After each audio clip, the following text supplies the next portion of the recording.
My name is Marcus. I'm the president and founder of CORE. This is an update video to the one we did just over a month ago about the Labyrinth Rims and Gemini Bridges travel management decision that closed 317 miles of trails. Most of the photos in this video come from the documentation that Patrick did on every single route that he drove in the project area before submitting comments. So a big thank you to him for allowing me to use these photos to overlay this video. After a BLM decision is made, there is an opportunity to appeal. That is handled through what's called the IBLA, the Interior Land Board of Appeals. It's handled through the Department of the Interior. There were 4 separate groups that filed an appeal of this decision. We were included in one of those appeals. So that was Ride with Respect based out of Moab there in Utah. Card Off Highway Vehicle Coalition, COVCO, TPA, Trails Preservation Alliance, and then us, CORE. We were on one of the appeals. The state of Utah filed an appeal. Blue Ribbon Coalition, along with Trail Defenders, and the comments that Patrick submitted to the project during public commenting was another appeal. And then the 4th one was ORBA, the Off-Road Business Association, One Voice, United 4-Wheel Drive, the American Motorcycle Association. Those groups together filed the 4th appeal. Now, 3 of those appeals requested a stay. And if a stay were to be granted, that would mean that the decision would not go into effect until the appeals were heard and a decision as to the petition for an appeal would be decided on. 3 of the groups filed that request for a stay. ORBA was the one group that did not include a request for a stay with their notice of appeal. And unfortunately, we received an answer back from the IBLA on November 28th, a letter that included all 3 appeals together they were responding to, and they denied those petitions for a stay. So effectively, the decision is now in place. So the 317 miles of routes we were concerned about that were closed in that decision are now officially closed. And it doesn't matter whether they are, closed on the ground yet. Those are officially closed, and we're not advising anybody to, ride or drive or use closed trails. So we'd encourage you to stay off of those while the appeal process takes place. It's not surprising that the petition for a stay was denied. The bar is really high to achieve a stay. We would have to prove irreparable harm. So not only would us requesting the stay be harmed, but harmed at a point that it's unrepairable. There's nothing somebody could do if the decision were reversed to repair that harm. And in this case, if a closed trail is overruled through the appeal process and the IBLA says to BLM to open the trail, we could just open the gate if there is one, remove the sign if there is one. It doesn't rise to the level of irreparable harm, and the letter we received for the stay denial even stated that. And there's one more update. So we're going to submit a statement of reasons. That is everything that we feel was done wrong in this process and why there are grounds to overturn this on appeal. Usually those are pretty tight in the time frame from your appeal, but we requested an extension and were granted one. So we have 45 days from when the BLM files the administrative record. That's the entire project record they use to make their decision. They have to file that first. We get a chance to look at that to see if everything's in there, to maybe add stuff to it, make a motion to add stuff to it, or to supplement it if everything's not in there. And as of making this video, the BLM has not submitted the administrative record yet. So I'm unclear on how long that could be until we enact that 45-day deadline to submit our statement of reasons. So we'll keep you updated as it plays out. And so with my goal of bringing more and more context to you, the viewer, with respect to public lands and decisions and what's going on, adding some more puzzle pieces to the overall land use jigsaw puzzle. Let's look at Ride with Respect for a minute. Now they're based out of Moab and started around 2001. Cliff Kuntz is the executive director of Ride with Respect, and he originally moved to Moab right around 2001. So he's been there, 22 years, his first job was working for the BLM to inventory routes out there in Utah, many of which are in this project area. And so they started out as a stewardship organization. They are now a 501c3 full-blown nonprofit. But the original idea was to start out, let's do some work, let's educate our users, let's help land managers manage our public lands for our enjoyment, and let's be part of the solution. And they did a ton of work in parking areas and defining trails and stuff like that in the very beginning, much like what we did in 2017 when I first founded CORE.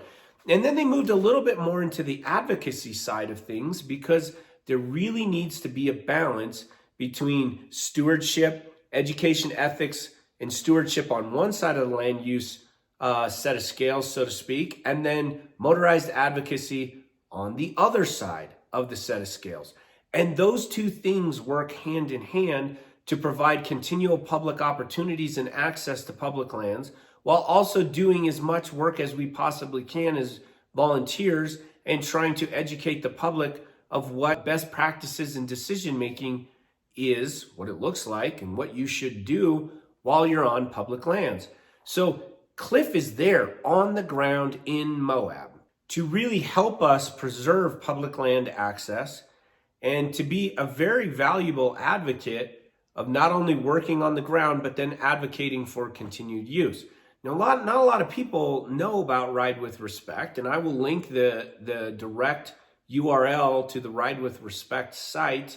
But a lot of the information in this video, a lot of the comments, a lot of the on-ground stuff that's going on in Moab, we work directly, we being CORE and the other organizations, TPA and COVCO, work hand in hand with what Cliff is doing there and the Ride with Respect organization on the ground in Utah, in Moab, working for all of us who love to recreate. And talking about the Ride with Respect model, and then also the model that I used to form CORE originally in 2017, is that balance of stewardship, like I said, on one side, and motorized advocacy on the other side.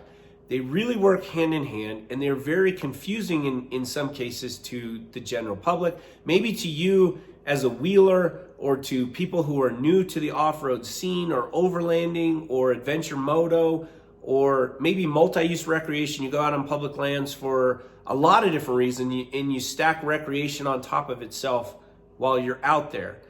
There is a school of thought that thinks that if we did everything right, we being recreationists and users, and we volunteered enough and we did enough work, there would be no closures.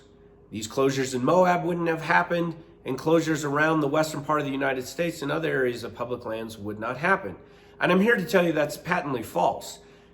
Land use, stewardship, education, ethics, and volunteerism is certainly a very important part of the equation. But if we acted perfectly all the time and nobody made a bad decision, nobody went off trail, nobody left trash anywhere, nobody was rude to another user, and we tripled the volunteer hours that we do now, which is a lot, and motorized users put a lot of money on the ground in states, we would still have these same problems. Okay, and that's because of the advocacy side that is also very much important to this. So we need to do all the right things. We need to teach our users to do the right things, encourage them to do the right things, and volunteer as much as possible. But the advocacy side is then we need to stand up for ourselves. So if something's not right, if somebody is making a decision that is not supported by evidence, scientific information, if their decision is contrary to that information, we have to stand up for ourselves. And there's a lot of other pieces in this video that you'll see exactly why.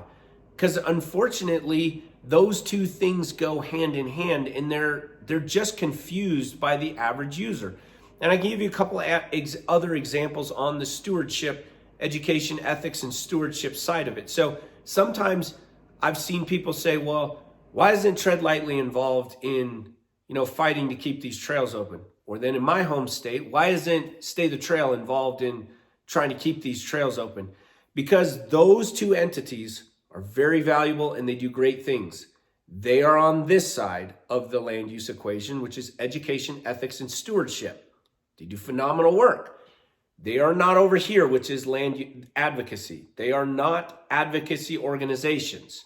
So they certainly provide a necessary piece of the land use equation, but they do not go into the comment periods, public comment. They do not file appeals or objections, and they do not file litigation to advocate for keeping trails open. And I'm in no way trying to downplay the tremendous amount of work that both of those organizations do and the benefits they provide. I know Matt over there at Tread Lightly, Danielle, Evan, others, like they've put a lot of resources through volunteer projects that I've been involved in on the ground. Here in Colorado, I believe in Stay the Trail enough that I volunteer on the board of directors and help, with ideas and projects and how the organization moves into the future to solve some of our OHV related problems here in Colorado. So I very much value what they do. It's just, these are not advocacy organizations. Those are the two pieces, and they are both very necessary pieces, as you're about to see, for what we need to do to balance both sides of the land use equation to ultimately keep trails open. So let's look at something first that I touched on in the previous video to this about the travel management decision and the amount of routes that were closed. And I brought up the Red Rock Wilderness area and the group behind it and some of the things that have been going on there since the early 1980s to try and achieve more wilderness area in the state of Utah. And there really is what is called the business of wilderness expansion. There are groups whose sole mission it is to expand wilderness areas in the United States, in Utah and other Western states. And it is a business. And don't be fooled by some of the things about conservation and all of the other details that usually take the headlines that people focus on. It is a business, and it is big business.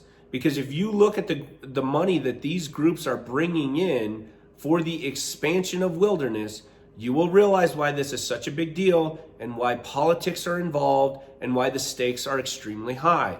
Let's first look at SUA. I brought them up in the last video, Southern Utah Wilderness Alliance, that has been trying to get the area within Labyrinth, Rims, and Gemini Bridges travel management project entered into the Red Rock Wilderness area for 40 years now.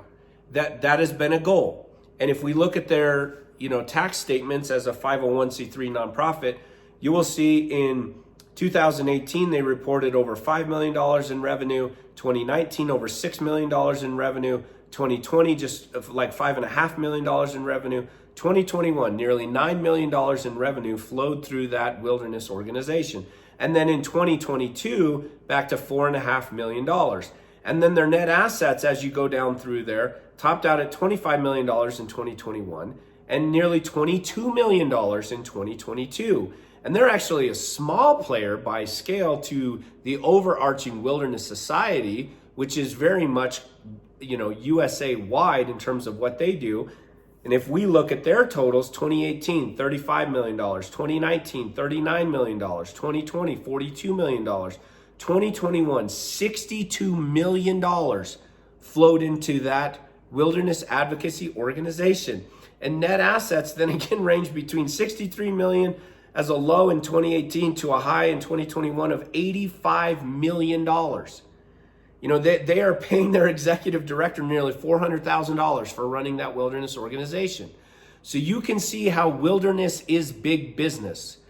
And they continue to get donations in those amounts in the pursuit of wilderness expansion. So if you think that it's just, objective where people are going out into wilderness, non-designated, that would be with a lowercase w, wilderness, just out into public lands and documenting areas that may be suitable for future consideration for wilderness, and that it's very objective. It's not.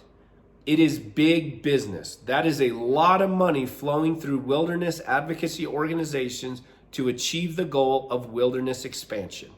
And now, because I bring those numbers up, I'm going to get a bunch of hate mail. You're anti-wilderness. You hate that. You're not for expansion of wilderness and all of this stuff. And remember, I said CORE was started to be a stewardship and education and ethics and volunteer-based organization, as well as balancing with advocacy. So we do a lot of wilderness preservation. We do a lot of wilderness protection. We did a project right next to the Holy Cross Wilderness area here in Colorado this past summer in 2023 to keep users on the trail, to keep the trail in good condition so that people don't encroach into wilderness there. And we've got a grant out right now that if it's funded, we're going to do even more work up there next year. One of our adopted trails is a cherry stem into the Collegiate Peaks Wilderness area here in Colorado. And we've done extensive work there to define the wilderness boundary and to keep people from encroaching on wilderness with a motorized vehicle. Because I like wilderness area. I like to use those two areas. They're phenomenal. Alpine lakes, fishing, hiking, they're pristine. And then just this year and then last year, we worked with a non-motorized trail coalition here in the state of Colorado, Rocky Mountain Field Institute, in the Sangre de Cristo wilderness area. We transported their non-motorized trail crew in and out via the South Colony drainage so that they could work on the Broken Hand Pass Trail, which is in Sangre de Cristo Wilderness. It accesses some of the 14ers down there and from one side of the mountain range to the other. And our group was named Volunteer Group of the Year by that organization for our group helping them get their people and their equipment and their tools in there to do work in wilderness area. So if you think we want the entire country opened up to unchecked, unmanaged off-road use, you are absolutely wrong, and that couldn't be further from the truth. We do a ton of volunteer hours on the ground to help other groups manage trails in wilderness, to educate users about wilderness and to actually protect wilderness areas. So we are not anti-wilderness by any means. What we are anti is the business of wilderness, is trying to take large amounts of money and turning that into a public need, an outcry for why there needs to be wilderness cropping up everywhere, even in areas that contain a lot of roads and a lot of man-made and man-used infrastructure and entities which really don't meet the original definition of wilderness. So why do I bring that up and why is that important? Well, that is one piece to the puzzle of contextually understanding what's going on. So you have a couple groups that are bringing in a lot of money for the expansion of wilderness, and then you have this travel management decision, which is really recently garnering a lot of attention, but it's been going on for like 23 years, basically, to get to this point. And a lot of this information comes from Cliff, Ride With Respect out there, because he did a lot of the legwork to inventory routes. So let's go down through the timeline really quick and you'll understand what I mean. So, we just went through the most recent redo of travel management, but if we go all the way back to the early 2000s, there was a concerted effort to map all of the routes, the trails, the roads, everything out there around Moab to understand what the BLM had. They basically call it inventorying the route system on the ground. And did you know before 2001, cross-country travel in the project area we're talking about at this travel management, it was open. It was not illegal to just drive wherever you want. You see something cool off in the distance over there, off an existing road, off you go. That was not illegal. Open cross-country travel was allowed up until 2001. The BLM issued an emergency order that said we are outlawing cross-country travel, and it is restricted to existing routes. We may not know what all the routes are out there, and we don't have a thorough inventory, but we are restricting public access and public use to existing routes, and there is no longer allowable cross-country travel. So that happened only 22 years ago out there in Utah. Before that, it was just open. You could drive around. Now, granted, there wasn't as many people around, and recreation and off-road recreation certainly was not as popular in the early 2000s as it is right now today. So after that, BLM begins to survey and inventory everything that they have. And at least 2,000 miles existed and were open to motorized travel prior to the 2008 travel management plan.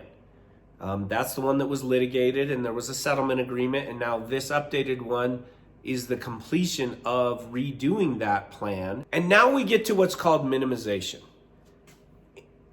So the BLM, and even the Forest Service too, but we're talking about BLM in this project, is required to minimize impacts on BLM land.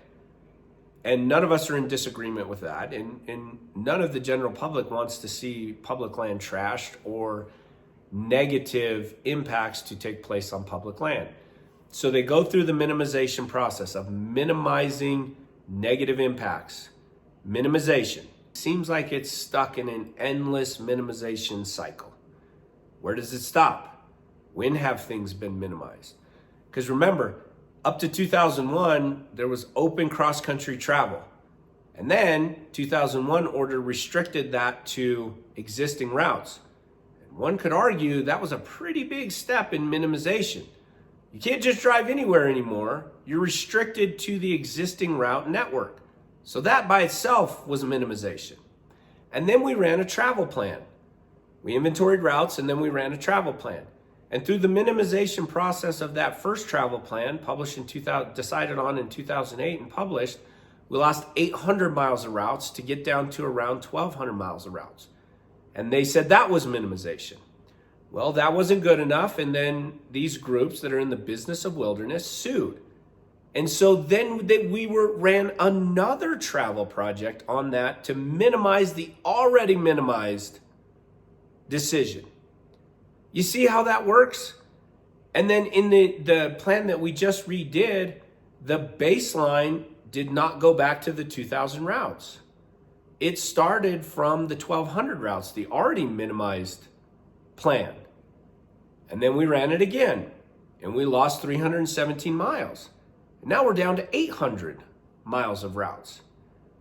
And you can see how if something happened in the future to cause another travel plan to take place for any number of reasons, and we re-minimize that plan, maybe we did it again. So 2 more minimized steps in travel planning, we probably aren't able to drive out of the parking lots or even off a Class D county road anymore, because the minimization loop continues and it never stops, and there's no end point, and minimization is not defined yet. When have we achieved minimization?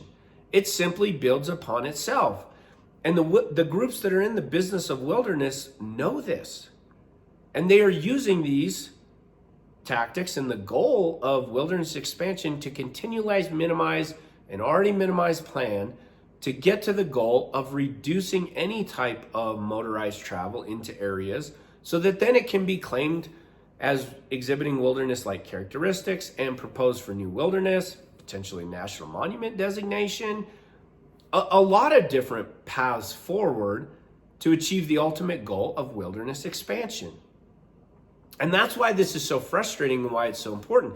If we go back to the travel management decision that just happened, and if we go to the process and you look at the alternatives, alternative A, which is the no action alternative, that's basically current management. That's the control. That's what we're taking and comparing the other alternatives that we're considering during the plan to the existing management, to the control. And then we're saying, what if we did this? What if we did this? What if we did this? Compared to what's going on now.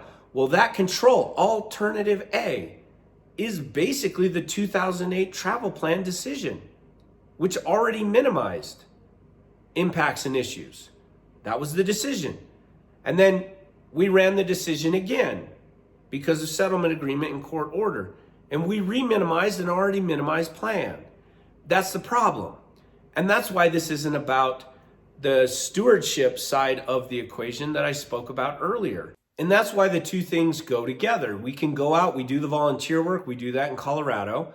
You know, we build good relationships, we build good public rapport. We do great things to help land managers. And then on the other hand, then we can say, hey, wait a minute, we helped you manage that area. There's not problems on those trails. You know, we don't need to re-minimize an already minimized project. You know, we've been very successful, and Cliff's been successful out there in Utah too. We implement infrastructure on the ground. It could be signage, It could be barriers to keep people off trail. It could be a kiosk at the beginning of the trail with the trail adopter information, with our information, with Ride with Respect.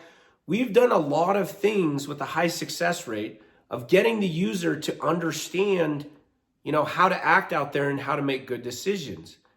And we have a very successful track record on the ground of doing so.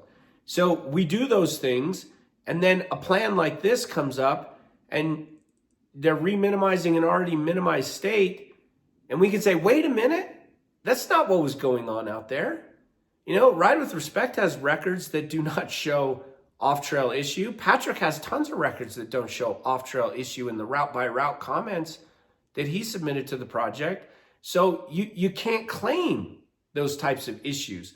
That's why the two things are interrelated. And that's why we have to have the on-ground work and do all the volunteer stuff. And I'm not downplaying that one bit. We do 2,000 hours of volunteer work every single year here in Colorado, just core alone. But then we also really need to have the other side of it that questions agencies, that's skeptical in looking at these things and be like, wait a minute, if we're going to rerun a travel plan, why wouldn't we analyze all 2,000 inventoried miles of routes and then rerun the plan objectively? Why would we rerun the end result of the plan and then re-minimize on top of that? Because in that case, we lost over 50% of the routes, right? From the 2,000 miles of routes original inventory, and then now we're left with 800, so 1,200 miles of routes were closed, and we're left with 800. So we lost over 50% of the routes through this minimized, re-minimized process that brought us to this end result. And I think that's very important. That is very important context. That is a very important piece to the puzzle. And then I'll mention one more thing to go along with that. In 1980, Congress passed the Equal Access for Justice Act, it's commonly referred to as EAJA. And what that did was it essentially protected the little man, everyday average citizens that may have to sue the federal government, in which case the cost would be extremely high to sue a federal agency. So if you were to win, if the little man were to win, or to force a judgment or a settlement, EAJA would have the government pay the legal costs that the plaintiff incurred during that litigation. In this case, though, EAJA since 1980 has been distorted, and it's been used in a way that was never intended by the original spirit of the law. And in this case, an EAJA payment was made as part of the settlement back to the plaintiff, Sue and others, for $400,000 after they achieved that settlement. It's not just this case, that was bad enough. I mean, we ran a travel plan, we lost routes, it was litigated over, and then we lost even more routes. And oh, by the way, we paid them $400,000 in tax money through the middle of it. But I'm gonna link another video, and it's from Rep. Harriet Hagman of Wyoming, talking about EAJA, talking about what's happening with it right now, and how it's being used to fund environmental groups and the sue and settle tactics that they employ. And one minor other thing to mention about that money, how far could $400,000 go to work on roads and trails, to do maintenance, to do mitigation work, if mitigation work needed to be done? Because in some of the comments from the other video and other things that I've seen online, it seems some people are giving the BLM a pass and that, well, they just don't have budgets, they can't maintain these areas, therefore they need to close them. And I don't buy that for a minute. I mean, if we didn't have to run two different travel plans and all the man hours and the time that it took to do all of that, and then pay somebody also, well, pay an organization $400,000 on top of that to cover their legal expenses, why wouldn't we just use all that time and money just to make sure that everything's okay on the ground so that everybody can go out and have a good time? But let me go back to this settlement agreement for a moment. Besides the EAJA payment of $400,000 back to Sue after the settlement agreement, on their website, you go down and read through the press release. They have quotes from a number of the people that were involved in achieving this settlement agreement. And the last one is from Nada Culver, the director of the BLM Action Center at the Wilderness Society. And she goes on to say, we hope to get to work on updating plans and management decisions once the settlement is approved.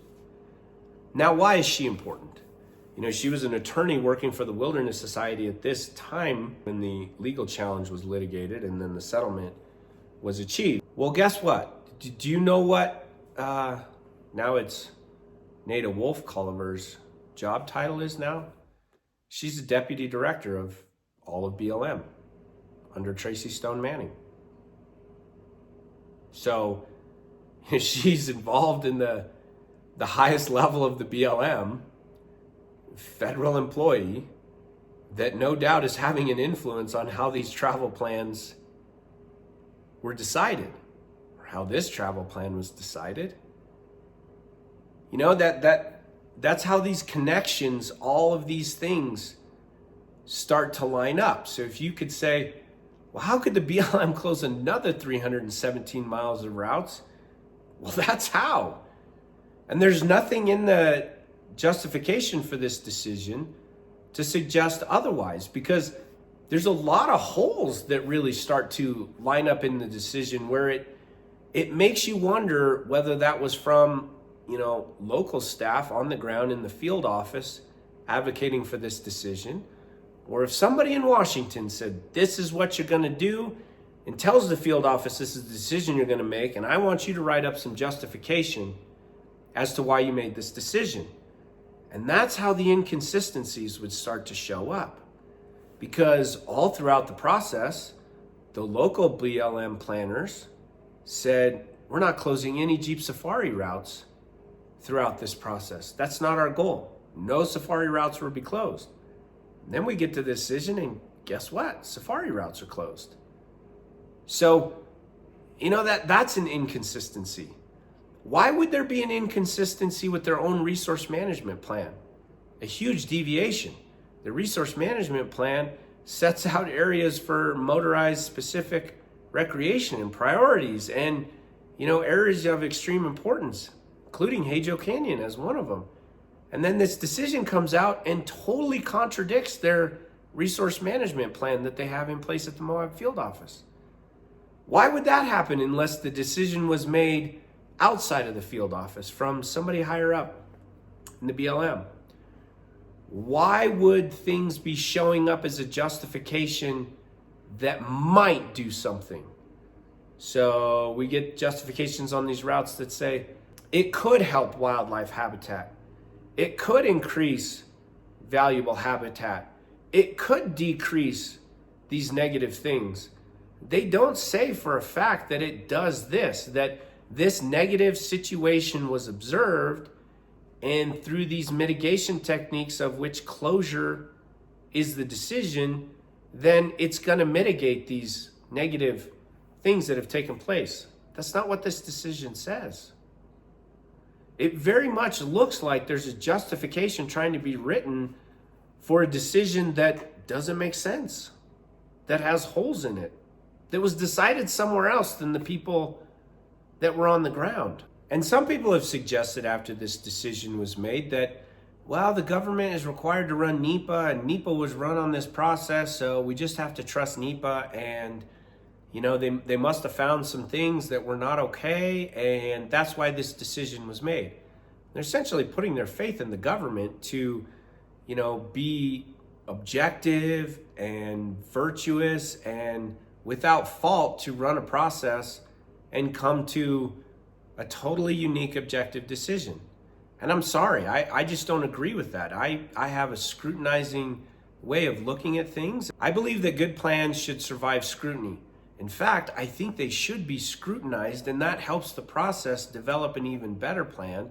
And then when the final decision can survive scrutiny, I think that that's the best thing that we can hope for. But, others feel differently, and that's why we're looking at the puzzle pieces of land use. Some feedback from the previous video suggested that we should contact our reps through the House Natural Resources Committee, which is over BLM. And I think that's 100% right. We should talk to them. We should know their name. I actually know Doug Lamborn. I've talked to him before. He visited my business, and I've talked to him about land use, and he sits on this committee. So I very much support that. But since we're talking about this committee, and we're talking about where BLM is headed under the current leadership, there was a proposed rule this year that the BLM said, you know what? Since the Federal Land Management Policy Act of 1976, which required multiple sustained yield and how the BLM has operated for nearly 50 years, this year all of a sudden BLM says, you know what? We actually discovered another thing that we're allowed to do under FLPMA, FLPMA, sometimes people call it, that we are allowed to prioritize conservation as a legitimate use of public lands.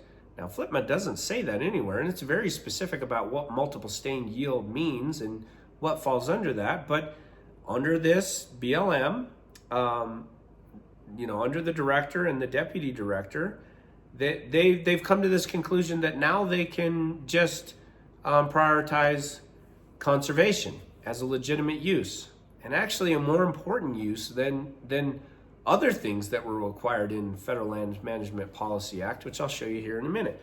But anyway, I'm going to link a video here from C-SPAN, which is about 2.5 hours long, and it is a question and answer session on HR 3397, which is a bill requiring the director of the Bureau of Land Management to withdraw the Conservation and Landscape Health Planning Rule, because the introduction of that rule has been met with a lot of criticism. And you can watch through, and you can watch state representatives. The governor of South Dakota's on there, the governor of Montana's on there. A number of different state representatives are questioning people in this hearing with respect to public land in Western states. And the person BLM sent to show up and to answer these questions was not Stone Manning, the director.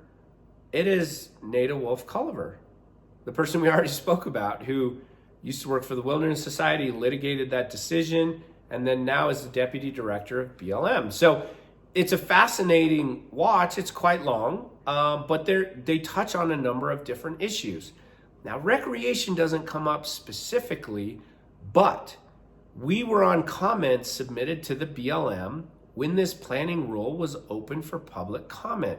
When they all of a sudden discovered that they have the power to do this, and they said, we're going to go out to the public for comments, so they're checking the boxes of what they have to do to implement a new planning rule, we sent in comments. And one specific thing that we keyed in on the original proposal, the BLM proposal for the conservation rule, was that recreation, it doesn't specify which type of recreation, it just says recreation is a landscape level threat to public lands. We commented on this piece of it, and here's a direct quote. We commented on a number of things, but this one really sticks out for the purposes of the context of the video.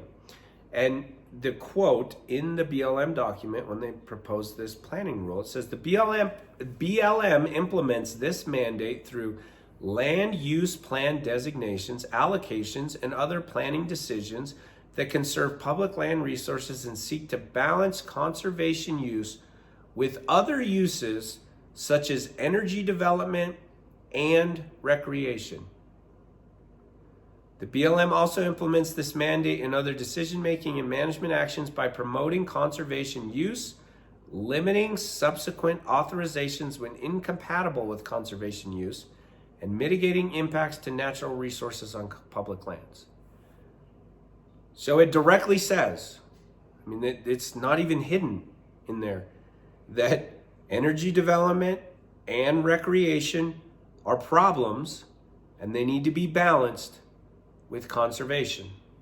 That's basically comparing recreation as a landscape level threat to public lands.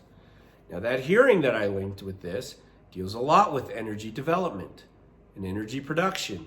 But just imagine the BLM is treating recreation within that planning rule under the same scrutiny. So you have the BLM doing that under present leadership.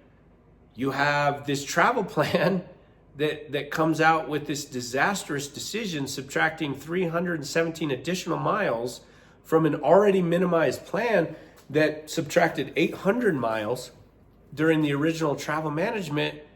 It's like, wow, Now it's starting to make sense because they're all the same players that are involved in this. And now you know why it is our job to scrutinize plans, to scrutinize decisions, to scrutinize new planning rules, and to continue to investigate how do all of these things work together behind the scenes? What's the ultimate goal? What's going on? I touched on this a lot in the previous video, and this one is just expanding upon much of those puzzle pieces to try and give you the context of what's happening. Here's another interesting tidbit. Revised Statute 2477. You've probably heard this, RS 2477.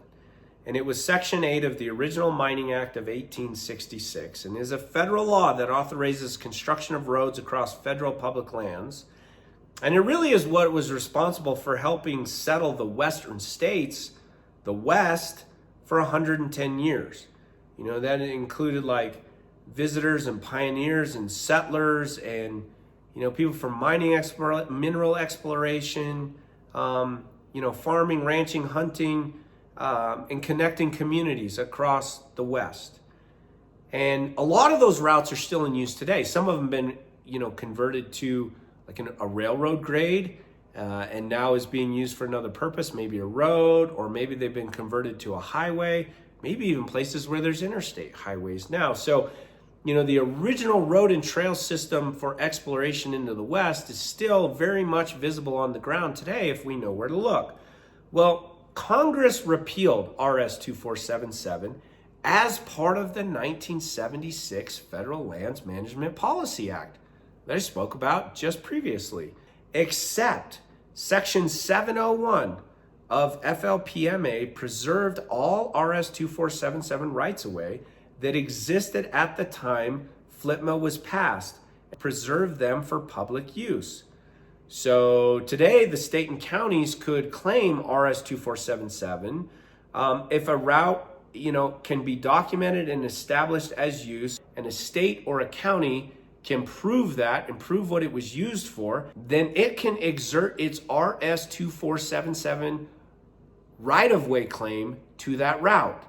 And what's important about that is that's actually your rights, because rights-of-way claims are public rights. States would do that, or counties would do that on behalf of you, the public. Those are public access rights, public rights. And it's a state and a county thing. So RS 2477, which was the section of it which was preserved in the Federal Lands Management Policy Act, allowed states and counties to claim right-of-way. Now, why is that important here? Well, I mentioned this a little bit in my last video, but the state of Utah has been ongoing in litigation since 2012 over a lot of routes across the entire state, including 22 of the 29 counties in the entire state of Utah. They've documented the history and believe that they have a legal claim to right-of-way on a number of these routes. And I showed you those routes in the project area in the previous video. And I'm going to show you again that, you know, if you go to Patrick's map, the ArcGIS map that he created, and you uncover the different data layers of this plan, there's one of RS 2477 roads claimed by the state of Utah. You can go to the link in the description of this video, go to the ArcGIS map, uncover that, and you'll see every single either brown or black route in that is an RS 2477 claimed road. And the BLM closed over 100 miles of those RS 2477 claimed roads in Labyrinth Canyon and Gemini Bridges during this last decision. And that's why the state of Utah submitted an appeal to that. We've got ongoing litigation for 11 years now that's been sorted out, or is being sorted out in court, to our right-of-way claim. Now, how does that tie into all of this? And it's part of FLPMA, but you know who doesn't like RS 2477? I'll give you a guess. Who do you think hates RS 2477? Yep, that would be part of the usual suspects. Look at this. SUA has a section on their website, Hoax Highways RS 2477. So now they're telling you the background, and they're putting their own spin on the narrative of how that RS 2477 claims are adjudicated and the problems with them, and that they're 2 tracks in the desert and they're claimed under highways, and they're wrong because they don't go to schools or to stores or to towns. And they actually show you the map. Look at all the red there on their site. Those are all the RS 2477 routes. So SUA actually intervened in Utah's claim into these routes. And that's part of the reason it's been tied up in court forever. So now we've come full circle all the way around with SUA's in the business of wilderness. They've wanted these areas in Utah for wilderness since the early 1980s. They've done things to raise money in the pursuit of the business of wilderness expansion.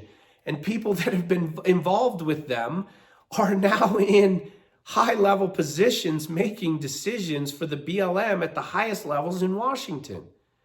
And they're also trying to crush a state's claim to RS 2477 routes to that end. And that's why this is all important. And that's why the BLM planning rule for prioritizing conservation over destructive uses of public lands, which include energy development and recreation, they told you that in their own words. And then those same people that came up with that planning rule are intervening in these travel management decisions to remove more mileage from, the allowable public road and trail system out there. And they're doing so to even remove RS 2477 roads because they don't like those. Because if those roads are granted as right-of-ways to the states, then they can't pursue the wilderness expansion or monument expansion or any number of other things that they choose to enter into under the heading of protection or conservation or whatever definition they want to assign to those things to achieve their goals. And going along with this, Senator Mike Lee of Utah has introduced the Historic Roadways Act. And that basically is in response to this decision to close 317 more miles of trail, 100 miles of which were Utah's claim to RS 2477 routes that have yet to been decided. And so this legislation basically says that nothing is going to be decided through travel planning or other means until these routes are adjudicated through the court process already set up. So no, you can't just mess with that. You can't mess that up. We need to go through the process and we need to figure things out first before we go and start closing things through a separate BLM process. Now, why is this important? Well, it may not just get passed into law through the Senate and then through the House and signed in through, the president, but it could be a tool used through budget discussions or through appropriations. And it certainly is symbolic in then bringing, publicity to the issue that's happening in Utah. So that is also going on right now. And at the first of this video, I mentioned really good science and really good data. And I'd like to bring, 2 examples into this that showcase what can happen and how decisions can be made if the full picture of information is observed and we don't just go with headlines and noise and, oh my God, the sky is falling. We actually look at something objectively. We take the time to dig into the numbers, the science, the evidence before then making a decision.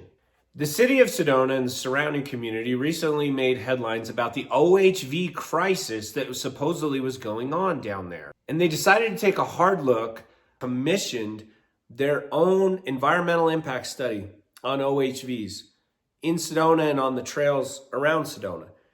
And I've been down to Sedona and I've done 2 of the trails. They have 5 of them listed here, which were the locations for this study. And I've done 2 of them.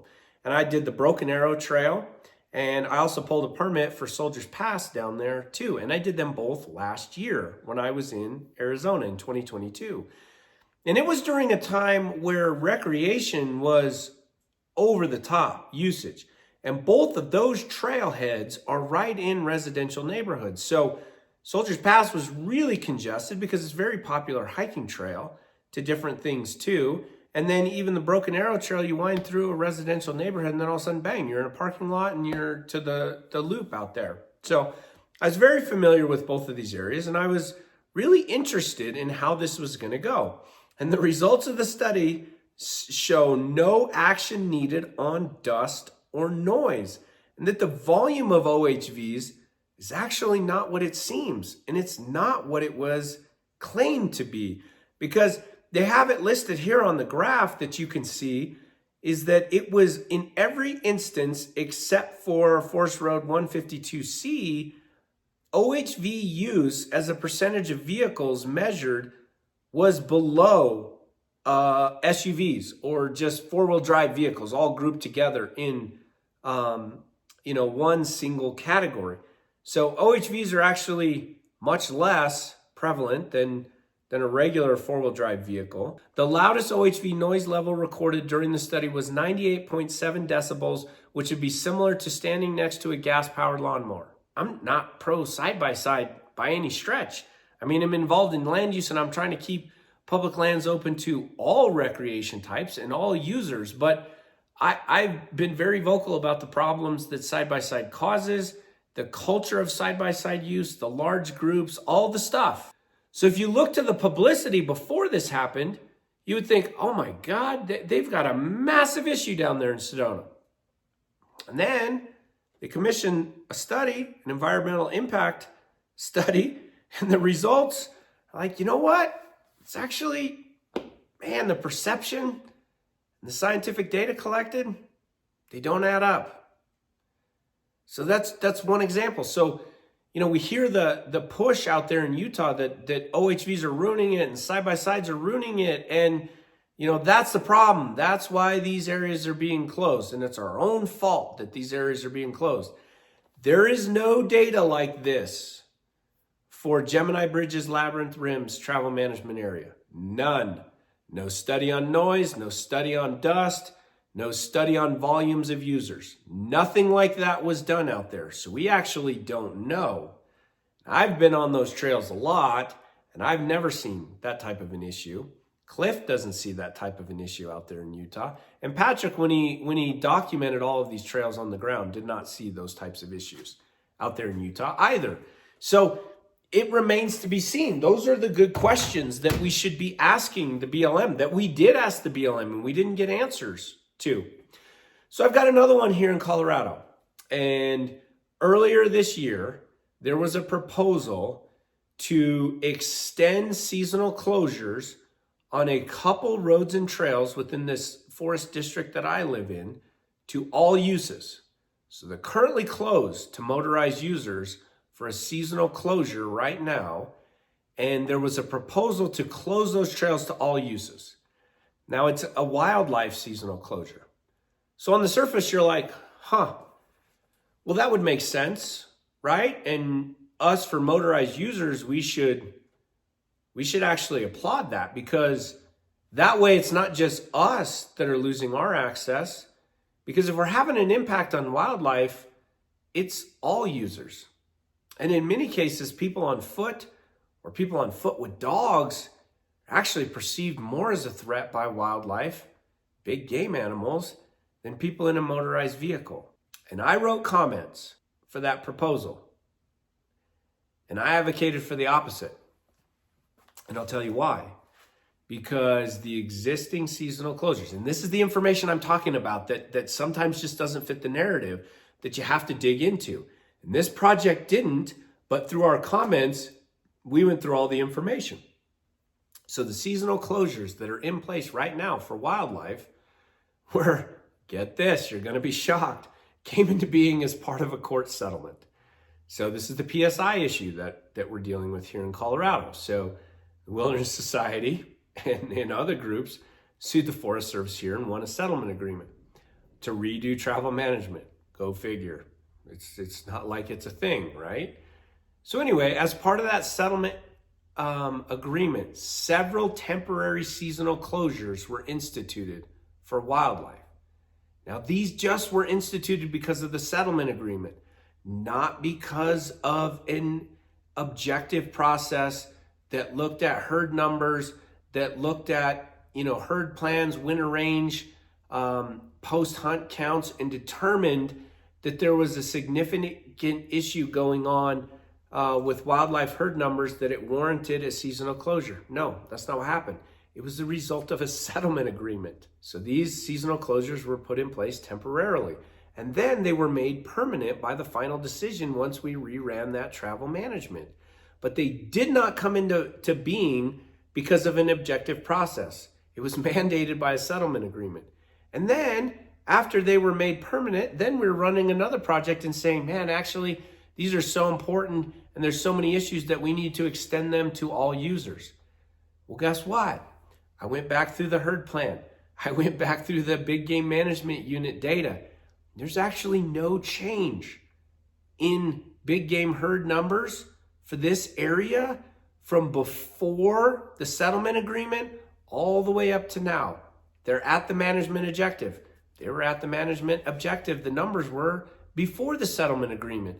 And then you can look at the graph and they're pretty much flat all the way through. There's no jump in wildlife numbers when the settlement agreement mandated seasonal closure, right? They're very consistent, which would tell you that it had no impact.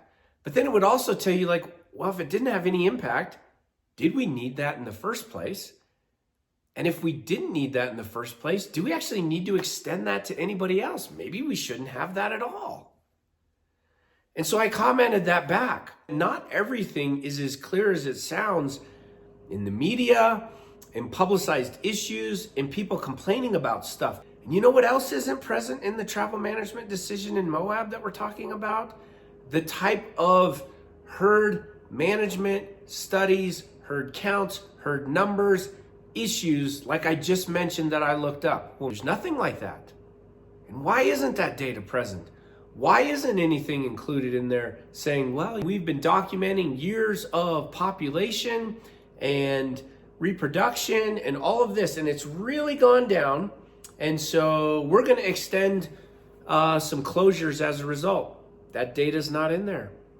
And you know what? Usually you go through escalating levels of management if that data was even present. You would say, well, full closure is usually the last result, so we're going to start over here. We're going to implement some seasonal closures, maybe some voluntary ones first, and then some mandatory ones second.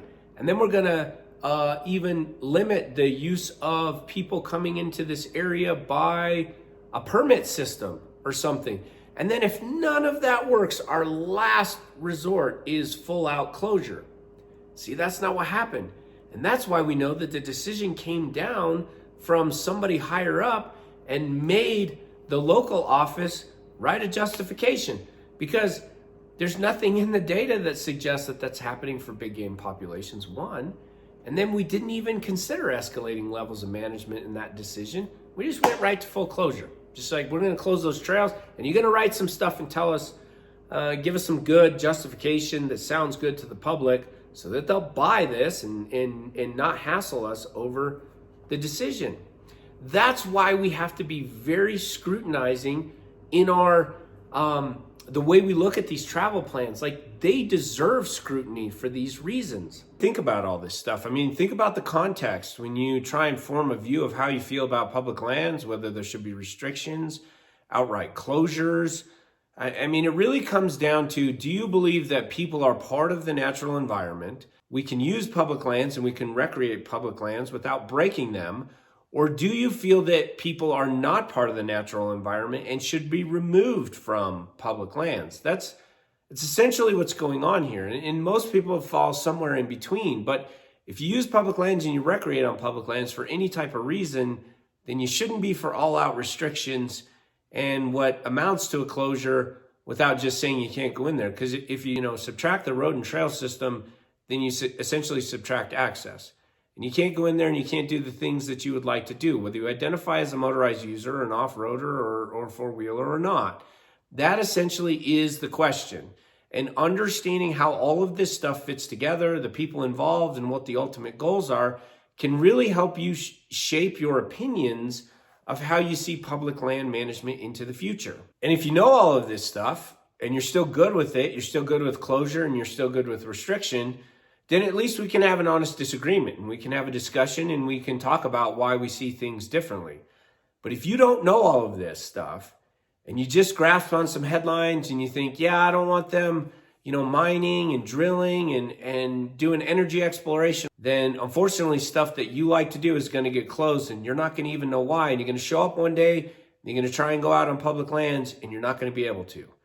That ultimately is what we're hoping to prevent. And a big thank you, obviously, to Cliff from Ride With Respect for all the information he's provided. Scott Jones from Orba has done a lot of work, provided a lot of information. He wrote the comments that we all signed on to, the BLM, over the new planning rule that you saw. And then also to Chad Hickson, the Executive Director of Trails Preservation Alliance, or TPA, for his contributions as well. And all these guys are working really hard behind the scenes to keep public land access open to everybody. Again, go down through all of the reference sections, all of the links, all of the stuff that I've put together, that you can click on and go see a lot of this stuff. You can go see the Sedona study, the write-up, and the newspaper there. Go watch the videos. So unfortunately, that's the update for this video, is that we're still in the appeal phase. The stay was denied. The trails are now officially closed. We're fighting it through appeal. It could go to federal court. I don't know yet. Stay tuned to our channel, our feeds, all of our stuff. I'll keep you all updated, and we'll continue to show you other pieces of the puzzle to the overall land management picture that's very large and encompasses a lot of things. So follow our information. Everything we have is at Keep Trails Open. At KeepTrailsOpen.com, at Keep Trails Open on Facebook, at Keep Trails Open on Instagram. Obviously, this is Keep Trails Open on our YouTube channel, so just follow our information, watch for updates, participate in land management projects, continue to get as much information as you can so you know what's happening, because ultimately all of that helps us keep trails open.